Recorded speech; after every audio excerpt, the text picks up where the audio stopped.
Bonjour à tous. Est-ce que vous voyez tous mon écran? Alors, je voulais tout d'abord remercier toute l'équipe de l'Omédite Hauts-de-France de m'avoir sollicité aujourd'hui pour me permettre de partager avec vous notre expérience par rapport à notre démarche initiée au sein du CHU sur la mise en place de l'IUD dans notre référentiel produit, donc l'AGEF, via la CIODM. Et donc, c'est, comme on l'a déjà dit, c'est une étape nécessaire dans la sécurisation du circuit des dispositifs médicaux implantables.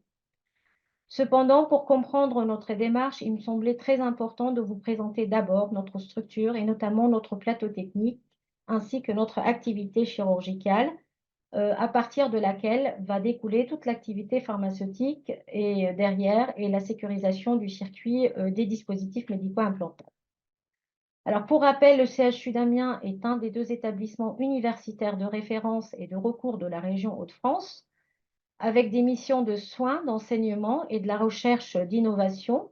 Le CHU Amiens est l'établissement support du GHT Somme Littoral Sud, qui est composé de 10 établissements de santé, et aussi il est associé aux 4 autres GHT de l'ancienne Picardie, coordonnés par les centres hospitaliers de Creil-Senlis, Beauvais, Saint-Quentin et Compiègne. Je vous ai présenté ici le nombre d'agents hospitaliers. Cela, c'est très important pour vous montrer d'une part que rien qu'au sein du plateau technique opératoire et interventionnel, il y a plus de 300 agents hospitaliers, IBOD ou MAR, ainsi que 200 médecins qui évoluent. Et donc, en termes de formation, c'est quelque chose de très lourd à organiser et donc à maintenir au fil de temps. Alors, pour information, le CHU d'Amiens est en chantier depuis des années, donc c'est plus de 10 ans. Le chantier continue aujourd'hui, mais on commence à voir le jour puisqu'on est passé de 4 sites à 2 sites. Et aujourd'hui, nous sommes dans un nouveau CHU avec des nouveaux locaux tout neufs. Et ça, c'est vraiment très appréciable. Sur 1700 lits et places, on a 1300 lits MCO qui sont tous centralisés donc, sur le site sud avec une plateforme pharmaceutique logistique qui a été créée depuis 2012 et on a plus de 400 lits de chirurgie avec des places ambulatoires et surtout un espace accueil J0 pour les interventions chirurgicales et un plateau technique opératoire interventionnel qui est regroupé sur 2 étages sur le site sud. Alors, mais nous avons aussi une convention avec le privé sur le site de l'IOP pour la chirurgie ambulatoire d'ophtalmologie, notamment pour la cataracte, avec quelques chirurgies ophtalmiques qui sont maintenues au CHU et qui sont réalisées notamment pour la chirurgie ophtalmique complexe et les urgences. Donc, si on s'intéresse maintenant au plateau technique opératoire du CHU, donc nous avons 45 salles qui sont réparties de la sorte. Donc, un bloc opératoire de 33 salles opératoires. Donc, nous avons 15 spécialités chirurgicales, donc la chirurgie cardiaque, la chirurgie vasculaire, thoracique, orthopédique, plastique, urologie, gynécologie, digestive, pédiatrique, ORL, CMF, neurochir et ophtalmo. 2 salles césariennes, un plateau d'imagerie interventionnelle de 5 salles qui intègrent une salle hybride et 7 salles dédiées aux endoscopies, donc 3 salles avec anesthésie et tout ça est entouré de lits de soins critiques, donc 4 lits USC en SSPI. Et donc schématiquement, vous voyez par exemple sur le module, enfin sur le premier étage, on voit la ligne d'urgence vitale donc, qui arrive avec donc l'axe rouge ici. Donc, je ne sais pas si vous voyez donc la flèche, l'axe rouge. Et ici, donc, vous avez donc le bloc opératoire, donc sur le premier étage, composé donc de 20 salles, donc module 2 et module 1, avec donc l'USIC, donc l'urgence vitale, donc l'USIC, le bloc opératoire, avec donc les soins critiques tout autour et donc l'imagerie interventionnelle qui arrive juste là. La SSPI entre donc les deux modules du bloc opératoire et le bloc obstétrical. Donc, sur le deuxième étage, nous avons donc le module 3, donc les 10 salles opératoires et ambulatoires, avec donc la SSPI et puis donc le secteur endoscopique, ainsi que l'USC et l'UMCA, donc la chirurgie ambulatoire, enfin l'accueil pour la chirurgie ambulatoire. Alors, en termes d'activité, plus de 30 000 interventions chirurgicales par an, avec donc 10 000 séjours de chirurgie ambulatoire et des activités de recours comme la greffe rénale, le don d'organes, et ainsi que des interventions chirurgicales, pédiatriques, oncologiques et d'urgence.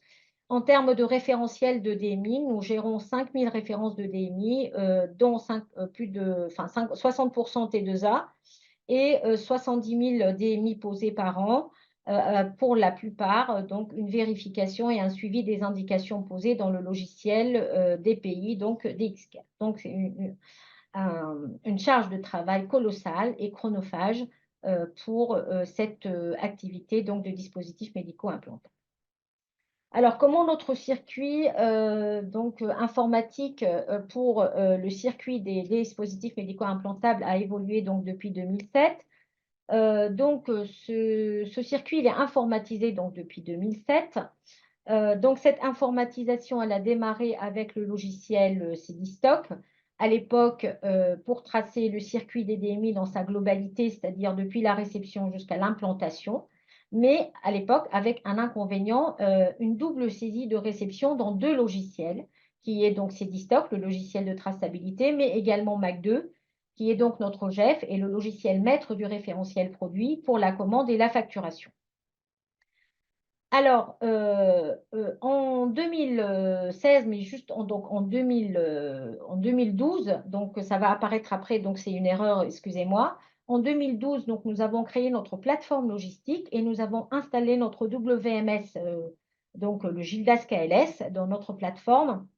Et on a défini une procédure unique de réception des DMI dans ce logiciel métier, donc le WMS, avec des développements des interfaces à partir donc de Gildas vers Cedistock et vers Mac2 et de Mac2 vers Gildas et vers Cedistock. Donc en 2016, entre 2016 et 2019, nous avons eu une volonté institutionnelle d'étendre l'informatisation du circuit DDM et à la gestion des stocks déportés du plateau technique opératoire et interventionnel, puisque au sein de ce PTOI, nous avons des préparateurs en pharmacie hospitalière avec une présence pharmaceutique avec des pharmaciens. Et donc, de ce fait-là, c'est quelque chose, on a supposé, être facilité par cette présence pharmaceutique au sein du plateau technique. Et donc, on a choisi à l'époque d'adapter le logiciel en place pour une question de coût.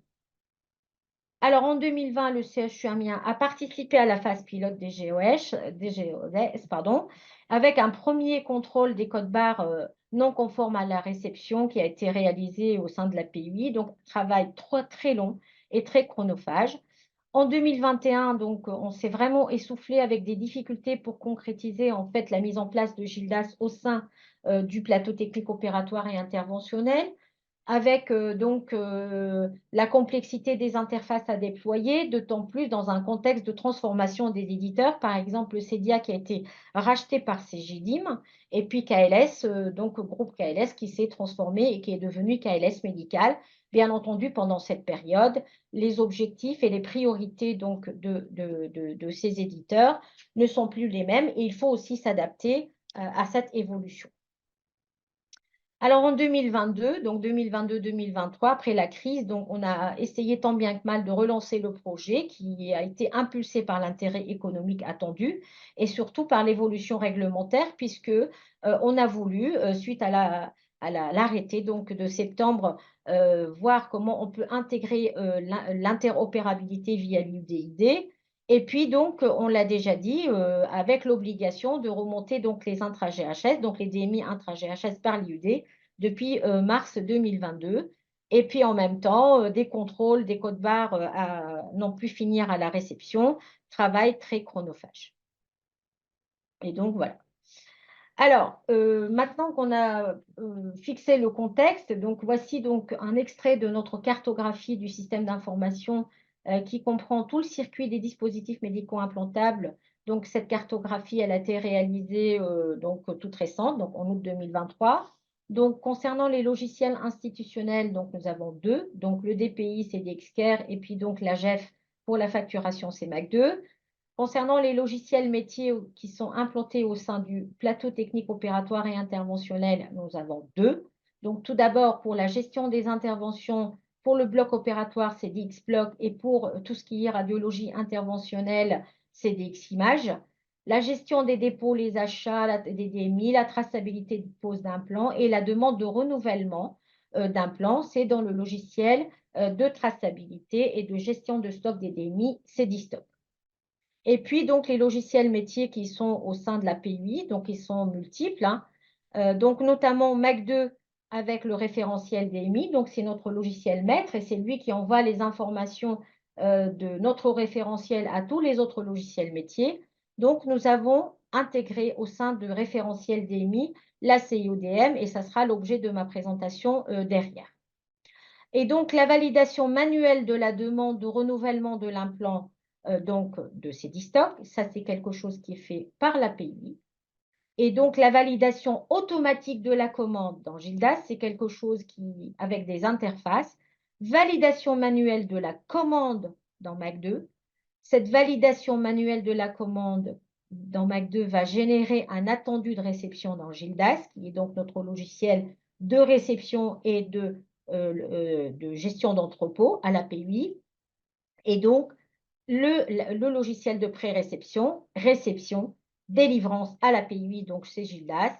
Et après, donc, toute la partie accusé-réception, gestion des stocks, traçabilité, c'est d'e-stock. Donc, l'API a accès à tout le stock et la traçabilité de pose dans ces stocks, mais tout ce qui est action de traçabilité, c'est fait par le personnel soignant, avec bien entendu des interfaces automatiques entre Cdstock, Gildas et Mac2. Ça veut dire qu'on ne ressaisit pas les commandes. Une fois que la demande elle arrive de Cdstock, d'accord, c'est juste un clic. Ensuite, le préparateur, il va contrôler, il va juste valider, il va mettre OK. Automatiquement, l'information va descendre dans Gildas. C'est, comment dire, transparent, on ne va pas le voir. Il va aller, donc la commande, elle est générée dans Mac2 et il va aller valider la commande dans Mac2. Et ceci va envoyer un attendu de réception dans Gildas. Alors, pour schématiser, notre circuit informatique des DMI en dépôt permanent et en achat. Donc, voici donc ici le fournisseur à la livraison. Donc, nous avons à la PUI ici, donc la pré-réception. Elle se fait dans Gildas sur le quai commun par des magasiniers. Donc, c'est une pré-réception obligatoire, hein, donc contrôle comment dire, des cartons, de l'emballage. Puis, donc, le dispositif médical implantable, il est acheminé au sein de la PUI. Il va y avoir une action de réception par des agents de traçabilité qui ne sont pas des préparateurs en pharmacie. Ce sont des agents administratifs qui vont faire cette réception dans Gildas, c'est-à-dire ils vont rapprocher donc le bon de commande avec le numéro de lot, la date de péremption, par scannage, c'est-à-dire on va utiliser une scanette, un système d'acquisition des données ou SAD, donc pour faire donc ce rapprochement. Et puis après, donc on a rajouté une étape de délivrance, ce qui est recommandé par l'arrêté. Donc on a une étape de réception et de délivrance qui est faite par les agents de traçabilité à l'APU. Donc, le dispositif médical, il est acheminé vers le plateau technique. Ce qui nous manque aujourd'hui, c'est au moment où, par exemple, le rôle qui va transporter l'implant arrive à l'entrée du bloc, c'est l'accusé de réception du rôle qui, normalement, est composé de tel implant. Donc, cette étape-là, nous ne l'avons pas encore, mais ça fait des années qu'on est en train de travailler avec les éditeurs pour que cela se mette en place, mais je pense que ça va venir. Cependant, comme l'accusé de réception est fait par le PPH, il est fait en intra-bloc dans Cdstock. Ça veut dire qu'aujourd'hui, c'est une sécurisation à partir du moment où que le PPH il a accusé réception dans Cdstock l'arrivée du DMI via une scanette. Donc, le rangement, il est fait et ensuite en salle, lorsque l'implant est posé, c'est le personnel soignant qui va enregistrer, donc il va faire la sortie informatique de l'implant dans Cdstock. Alors là, on n'utilise pas la scanette. Voilà, donc on a un travail à faire avec eux. On va utiliser un menu déroulant et on va chercher par numéro de lot, voilà, donc avec les risques d'erreur. Et cette opération va envoyer au DPI un document en PDF, ce qu'on appelle la carte implant que je vous présenterai derrière. Une fois que le soignant il a fait cette sortie, c'est lui qui va demander le renouvellement de l'implant ou pas, d'accord? Si c'est en dépôt, c'est 1 pour 1, donc il va renouveler. Si c'est sur seuil, c'est la PUI qui va gérer cette notion de seuil. Et donc, c'est comment dire, le soignant, il va enclencher la demande et ensuite le préparateur et il va recevoir cette demande, mais il va recevoir une demande en plus, une indication, c'est-à-dire une fiche de traçabilité manuelle, puisque aujourd'hui dans Cedistock, on est en train de travailler avec Cegidim pour intégrer la CIODM dans Cedistock de manière à ce qu'on puisse avoir les indications directement dans Cedistock et que cette indication soit visible par le préparateur et à ce moment-là, on va pouvoir supprimer les supports papier. Donc, c'est un travail qui est en cours avec Cedistock, mais aussi donc avec FAST. Alors, donc, on reçoit, le préparateur, il reçoit la fiche implant et puis il a la ligne de demande du soignant. Donc, il va aller vérifier cette traçabilité dans Cedistock, comme quoi l'implant avec tel numéro de lot a bien été posé à tel patient. Il va vérifier que sur l'ordonnance de traçabilité, nous avons bien l'indication qui est cochée. Il va donc, lui, ensuite s'occuper de sa commande, hein, donc de renouvellement, de la régularisation, et il transmet les ordonnances au pharmacien qui, lui, il va contrôler les indications dans Dexcare. Et donc, à partir de Cedistock, on gère aujourd'hui les extractions des fiches comptes, donc d'une façon automatique, et c'est quelque chose qui est géré par notre cellule de traçabilité qui est composée des agents administratifs. Donc, c'est ce que je vous disais tout à l'heure, les agents qui font de la réception, ils s'occupent de cette extraction et donc en lien avec les pharmaciens et avec les préparateurs en pharmacie. Concernant le circuit informatique des DMI en dépôt temporaire, eh bien donc le mécanisme est complètement différent puisque donc la demande, elle arrive par le plateau technique, elle arrive donc d'une façon écrite puisque nos préparateurs sont sur place également. Souvent, elle arrive oralement puisque donc ils font partie complètement de l'équipe du bloc opératoire. Cette demande, elle est saisie pour 90% des cas dans Ascali. Donc, parce qu'aujourd'hui, on travaille, nous, avec Ascali et on encourage les industriels et Ascali, plus on a des demandes, plus on envoie Ascali de manière à dématérialiser donc nos demandes. Mais aujourd'hui, tous les fournisseurs ne puissent pas faire des commandes via Ascali. Donc, une fois que la demande elle est faite par Ascali, elle est envoyée au fournisseur. Le fournisseur, donc, il nous livre à la PUI donc l'implant. Il est contrôlé. Donc, c'est un contrôle manuel, donc il n'y a pas une réception informatisée. Donc, c'est pour l'instant une réception non informatisée, contrairement à ce qui est donc obligé par la réglementation, hein, n'est-ce pas? Mais à mon avis, c'est quelque chose de très chronophage et très compliqué à mettre en place parce que quand on reçoit, par exemple, un dépôt d'ortho, c'est plus de 50 implants, donc il n'est pas possible informatiquement de faire des saisies une réception informatique où, à mon avis, on va être bloqué à un moment donné par les logiciels, parce que les logiciels sont-ils en capacité de faire cette réception? D'autant plus quand on demande un dépôt temporaire, ça veut dire que pour la plupart, les références ne sont pas existantes dans notre référentiel produit. Ça veut dire qu'il faut les créer en amont. Alors, on les crée en amont et ça veut dire si on ne les utilise pas, quel est l'intérêt? Voilà, donc c'est vraiment c'est une discussion, c'est quelque chose qui n'est pas encore clair et puis, à mon avis, très facile à mettre en place. Donc, on a une réception non informatisée et donc, le bon de livraison, il est rapproché quand même au bon de commande. Et puis, donc, il est envoyé donc, au niveau du plateau technique. D'accord? La pause, elle a lieu. Une fois que la pause, elle a lieu, donc, le soignant, il va remplir une fiche de traçabilité papier sur laquelle il va coller les étiquettes de traçabilité donc d'un plan. Et donc, il va comment dire, transmettre cette fiche au préparateur en pharmacie qui, lui, si l'implant il est créé dans notre référentiel, il est rattaché au marché, il va pouvoir faire sa régularisation Et donc, il va faire la démarche inverse, c'est-à-dire c'est lui-même, là, c'est le seul cas où c'est lui qui va donc faire la traçabilité dans ses 10 stocks et cette traçabilité va générer dans DXCare la carte implant. Ou bien donc l'implant n'est pas créé dans notre référentiel et à ce moment-là, il va nous demander de faire une création et à ce moment-là, on crée le produit et il reprend en fait la démarche donc par la suite. Alors, je passe vite, donc on l'a déjà rappelé, donc l'enregistrement de l'IUD dans les établissements de santé, il est obligatoire, que ce soit par le règlement et par l'arrêté, et notamment pour les dispositifs médico-implantables de classe 3. Alors, comment le CHU Amiens a initié la démarche de sécurisation de son référentiel produit? Alors, donc, l'arrêté de septembre, donc en mars 2022, donc, on a fait une réunion de démarrage pour l'application de l'arrêté. Donc, il y a eu une nomination du RSMQ avec une rédaction de fiche de poste. Bien sûr, aucune ressource humaine supplémentaire n'a été dédiée. Donc, application à moyens constants en lien avec un interne en pharmacie. On a eu la chance qui a fait donc, ceci a fait l'objet de sa thèse.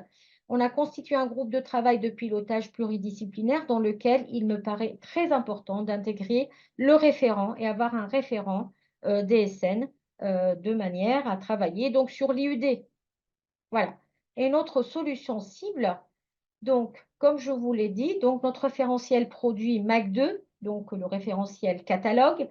Et donc aujourd'hui, nous avons la signature des commandes en MAC2 et puis donc l'envoi par voie dématérialisée des commandes vers les fournisseurs via Hospitalis. Donc l'interface de catalogue MAC2 vers Gildas. Ce qu'on voulait mettre en place le Gildas déporté dans les stocks déportés, donc une interface en temps réel, mais aussi donc l'interface du catalogue vers ces 10 stocks pour la traçabilité patient. Et puis, bien entendu, comme aujourd'hui c'est le cas, la génération de la carte implant DXCare et puis donc l'envoi de l'IUD. Donc, sur la carte implant l'IUD, l'envoi donc au DMP et puis l'extraction des fiches comptes, l'extraction des intrants GHS à partir des IUD et l'extraction des indications donc à partir de ces 10 stocks d'une façon automatique pour ne pas être exhaustif. Et donc, voilà, aujourd'hui, et donc avec la mise en place de l'ACI-ODM dans MAC2, voilà, donc pour avoir l'IUD, la mise en place de l'ACI-ODM dans Gildas à la réception pour avoir le même référentiel produit et également la mise en place de l'ACI-ODM au niveau de Cedistock pour avoir le même référentiel et surtout les indications de manière à faire des extractions automatiques. La situation à ce jour, bon, on a quand même avancé, hein, parce que ça fait quand même quelques années qu'on est dessus et on se demande si on n'avait pas intérêt quand même à attendre parce qu'on était quand même, on avance peut-être et puis que les choses ont avancé et on a des comment dire, des outils avec des éditions qui ne peuvent pas évoluer ou qui nécessitent un financement ou voilà, donc qui nécessitent donc qui ne sont pas dans le modèle standard et qui nécessitent donc des modèles spécifiques et ça veut dire un financement. Donc aujourd'hui, on a la CIO dans MAC2.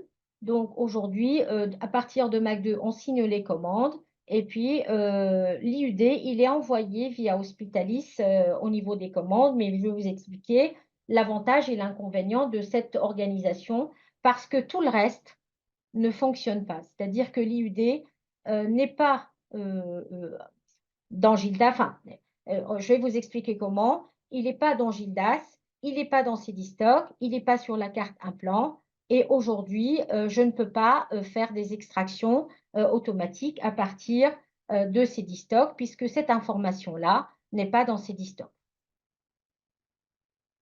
Alors, voici un exemple de notre fiche implant qui est donc générée à partir de Cedistock et que l'on retrouve dans DXCare. Donc, à ce jour, l'IUD n'apparaît pas sur la fiche, mais on est en train de travailler avec CGDIM pour que cette information puisse apparaître. Et puis, on attend que en fait, le champ soit complété dans Cedistock, puisque aujourd'hui, le champ, il figure bien dans Cedistock, mais il n'est pas rempli. Voilà. Donc, ce n'est pas un problème qui est lié à CGDIM, c'est un problème qui est lié en amont de CGDIM. Voilà, donc problème d'interface de MAC2 vers CGDIM, vers CDISTOC. Alors, concernant tout d'abord le référentiel produit, donc voici donc notre fiche produit. Donc, on en a parlé tout à l'heure. Notre fiche produit, donc MAC2, et voici donc un extrait donc de la fiche produit CIODM.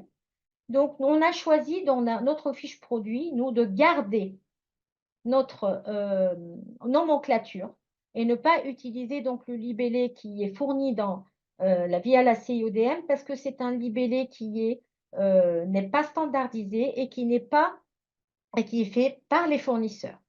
Voilà, donc nous avons mis en place une nomenclature interne sur 3 libellés produits. Le premier libellé, donc, c'est la classe. C'est le libellé, c'est notamment, par exemple, le libellé dans notre appel d'offres. Là, en l'occurrence, si je prends l'exemple de l'électrode vectrice compacte, donc le libellé 1, il correspond à l'électrode percutanée pour neurostimulation médulaire. Le libellé 2, donc, on met donc là la DCI, en l'occurrence vectrice compacte, parce que les services, il a fallu qu'on trouve un standard qui soit compréhensible par les soignants aussi, parce qu'il ne suffit pas que de faire un standard que pour l'API, il faut le partager avec les soignants, et ça c'est important. Donc la DCI, donc il parle en DCI, mais aussi avec des caractéristiques importantes qu'on définit avec les utilisateurs. Donc là, en l'occurrence, on a mis la longueur et puis le nombre de plots avec donc la référence. Et donc celui-ci, donc il est appairé. Donc nous avons le code CIODM. Ça veut dire que c'est un code qui a été appairé. Ça c'est important parce qu'il n'est pas appairé. La mise à jour automatique ne se fait pas. Donc il est important que cette mise à jour, que cet appairage ait lieu. Et puis après, donc on va descendre donc des informations de type la M21 et la NCHFS. Sur la page suivante, nous avons donc la Cladimed qui est toujours incrémentée, bien que ce n'est pas la classification donc, officielle aujourd'hui, c'est plutôt la classification EMDN. Sachez que FAST, il a dans ses fiches la classification EMDN. C'est un travail à faire en interne avec les éditeurs pour que nous, on importe plutôt l'EMDN dans notre case ATC plutôt que la classe Cladimed. Voilà, et donc ce qui est important, c'est que nous avons cette information facturable T2A avec les dates qui viennent automatiquement de CDISTOC, de FAST, pardon. Si ce CDMI est un intra GHS, il aurait pu être coché avec les dates, donc du jusqu'au, et puis donc l'appairage. Donc si j'appuie sur l'appairage du produit avec la CIO, donc je vais arriver donc sur cette page où donc j'ai ce libellé produit-là avec la classification Cladimed, facturable T2A oui, intra-GHS non, et donc la classification 1821 M21, et puis donc le code LPPR qui, lui, il va être mis à jour automatiquement à partir donc de FAST. Et puis, on a tous les codes IUD, ID, qui sont sur la fiche FAST. Et là, en l'occurrence, pour ce code-là, j'ai fait exprès, nous avons une dizaine. Alors voilà, donc si on comprend, si on regarde donc ces IUD, donc dans la fiche FAST, nous en avons 10, et les 10, ils viennent s'incrémenter à la queue leu, là, donc de la même façon, dans MAC2. Alors, à l'époque, quand on a commencé à réfléchir sur l'intégration de cette interface dans MAC2, on ne pensait pas qu'un DMI pouvait avoir plusieurs ID.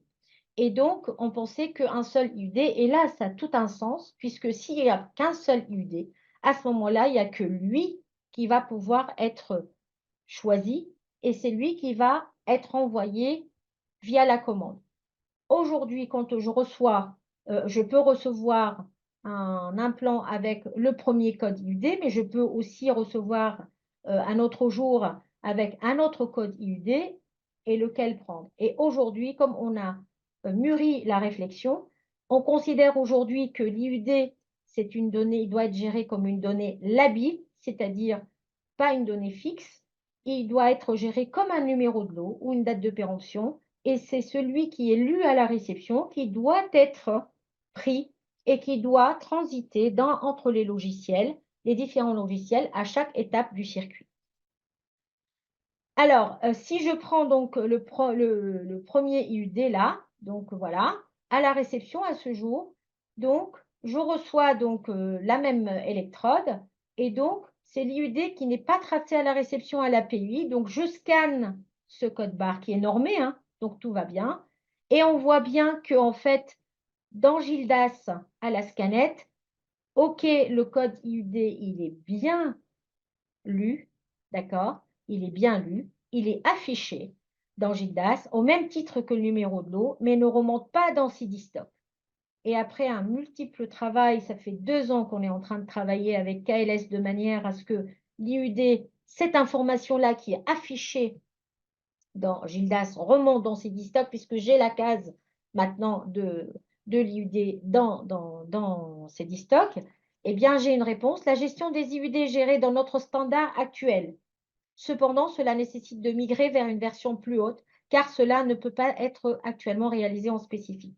Ça veut dire que nous, comme on a une version de Gildas qui date de 2012, elle était spécifique. Or, aujourd'hui, ils sont une version standard. C'est quelque chose qui est intégré dans leur version standard, puisque ça a évolué et donc ils ont eu le temps de l'intégrer. Mais sauf que moi, j'ai une version ancienne et que je suis obligée de payer. Et là, je ne peux pas voir le jour de cette évolution-là avant même fin 2025.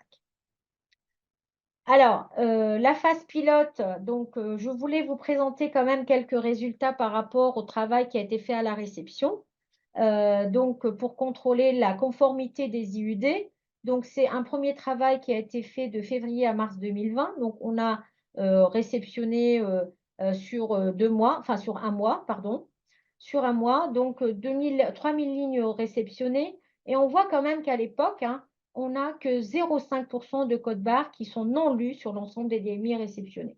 Voilà, donc on avait déjà évolué par rapport à ça et on a quand même une capacité de lecture donc de code barre qui était quand même euh, confortable. Et donc, on n'a que très peu de codes barres qui n'étaient pas lus et qui étaient saisis manuellement, notamment pour des codes barres non normés et pour les kits à l'époque. Et donc, toutes ces anomalies ont été remontées aux éditeurs de logiciels pour correction. Alors, entre deux, donc fin 2022, donc Eurofarmat a travaillé avec la DGOS et a élaboré donc une fiche de recueil de non-conformité des IUD, hein, et que vous pouvez retrouver donc sur le site donc d'Eurofarmat. Et donc, sur cette fiche de recueil, euh, on a donc le nom du signalant que vous pouvez donc adresser à la DGOS, le lieu de survenue de l'incident, si c'est indiquer le logiciel de l'API, le logiciel du service utilisateur, l'interopérabilité des systèmes d'information et surtout, donc, par rapport aux problématiques, à la problématique, ce qui a été fait, c'est un travail qui a été fait énormément. Et puis, Lille, je travaille beaucoup avec Anne-Françoise, ma collègue Anne-Françoise Germe, qui est vraiment à la pointe donc, de connaissances sur l'IUD et on a réussi à sortir quand même un tuto concernant quelques anomalies, hein, qui concernent l'IUD pour aider les établissements justement à cibler donc les non-conformités et à pouvoir les remonter au niveau de la DGOS. Donc je ne vais pas les détailler, mais notamment par exemple l'absence de code barre, l'absence d'informations de l'IUD lisibles par l'homme sur le conditionnement, le non-respect des normes, le non-respect de la syntaxe des normes, etc., etc. Et donc, fin 2022 à février 2023, on a relancé en fait donc l'étude de non-conformité de l'IUD à la réception à l'API. Vous voyez, donc c'est très chronophage. On voit bien quand même qu'il y a une amélioration. Donc, on a 68 fiches de non-conformité qui ont été relevées, avec donc 44 codes barres normés mais non interprétables par le logiciel. Ça veut dire que faire? Donc, on les a déclarés à Cdstock, qui lui peut se mettre en relation avec les éditeurs, avec les fournisseurs pour les mettre en conformité, ou lui, il peut, dans son PUC Cdstock, dans son PUC Cedia, pouvoir donc les intégrer. Et donc, nous, on peut, c'est ça l'intérêt en fait du PUC Cedia, c'est qu'on peut paramétrer en fait la lecture du code barre en fonction de ce qui est lu dans la douchette.